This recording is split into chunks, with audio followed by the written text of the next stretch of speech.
iminyaka yonke ngalonyaka ka-2024 ndibulise egameni likaYesu Kristu. Amen. Amen. Sizothabatha-ke bangcwele benkosi yamabhayibhile ethu kweli lizwi lesine, Mateyu 27, sifunde ivesi elilodwa, uvesi 46, ufunde ngolu hlobo. Ke kaloku malunga nelixa lesithoba wadanduluka uYesu ngezwi elikhulu esithi, Eli, Eli, Lama sabhaktani, kukuthi, Thixo wam, Undishiye ngani na? Sebehlahlele indlela odata baxela basifike njani kule ndawo. Lusizi lodwa, unzima, ubuhlungu. Lowo wavumayo ngelinye ilanga ukuba ndizoya emhlabeni, ngivumele ukuthi bandiphathe noba kukanjani. Umxholo uYesu usemnqamlezweni. Ngithe ndicinga kakhulu ngale ndaba yomnqamlezo, bebeyichaphazele nabo bebephambi kwam ukubaluleka kwawo. Xana ujonga imbali ngenxa yokuthi le message okanye lo myalelo oludaba lomnqamlezo lokuthi kutyhileke ezimpilweni zabo abantu, bakhetha ukuhluphekelela, bakhetha ukuphathwa kakubi ngenxa yale message.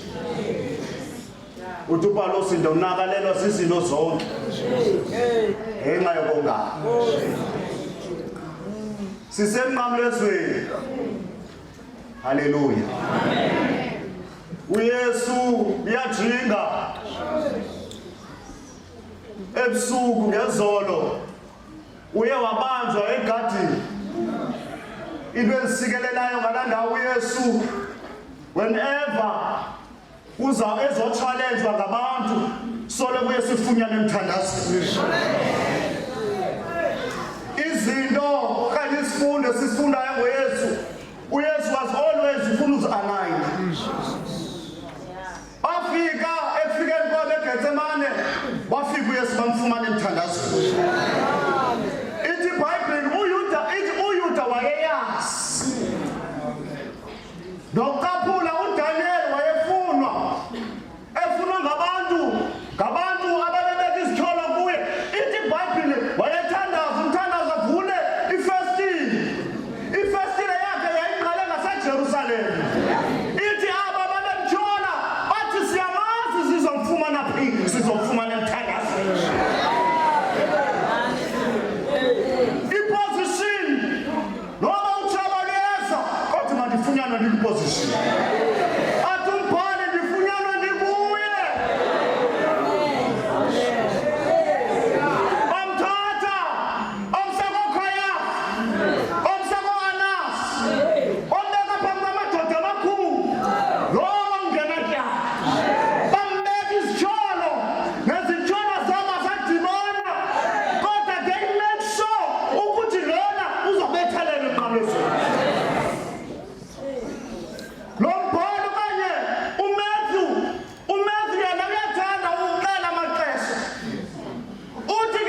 wakhiwe itempile wena uphinde yakhe usuku lesithathu.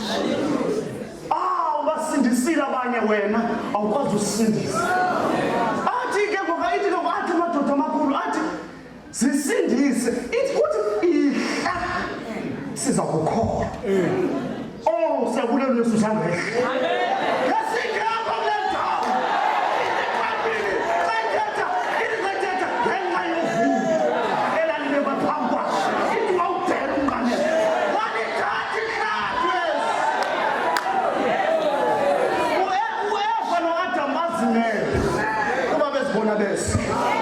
uYesu was willing to be naked. Reverse izinto. Alithatha ihlazo lakho. Uthathile uYesu ihlazo lakho. He took my nakedness. Wathatha ingubo yakhe wayinxibisa. Namhlanje ngumntwana kaThixo. Amazwi aqala abathathileyo uwathatha kwiposition egunya. Uthi ke kuzenazinyana umntwana.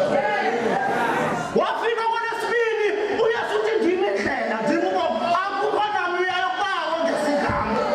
Wasebenzisa igunya ngabantu. 3 uYesu wakhe ifemeli ibandla likaThixo igunya. Now in this position now kwelesine apha esiphakathini Yesu kuyinto uYesu kule mission but kule mission ugade ipresence kaThixo. Uthi my God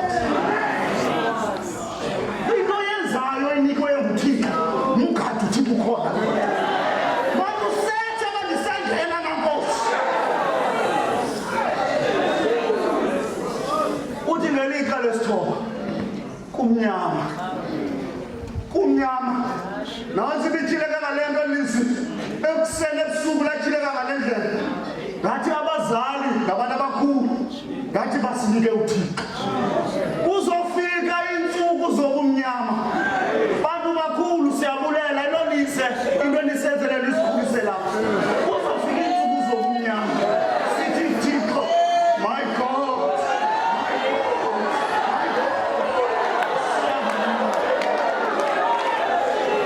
Uthi kubizo 22 kathetha lona kukokwe kuye uthi kwasesizalweni wena ubunguThixo wami. Uthi ndangcikiswa wena lisembilini kamama. Kodwa ngokitsheni yami ngobuhlungu ngisakudinga my God. Uthi kwasesizalweni uthi ubunguThixo wami. Enkosi wakutyala lento yenu ukuthi sibancike. Sizokuthi sidibane nezinto nkosi. Ithi iBhayibhile kwakumnyama emhlabeni. uYesu kodwa wadanduluka wathi Thixo wami. Namhlanje ndinoThixo kude. NdinoThixo. Yakwazi kunamhlanje uThixo wami. Incacisiwe lento yangaxwa yatyalwa bomi bethu ngoku sithi Thixo wami. Thixo wami. Singabantu abatsha yeza ziyazinsuku zobumnyama. Ziyazinsuku zobumnyama. Kodwa nali iqhuli lakho.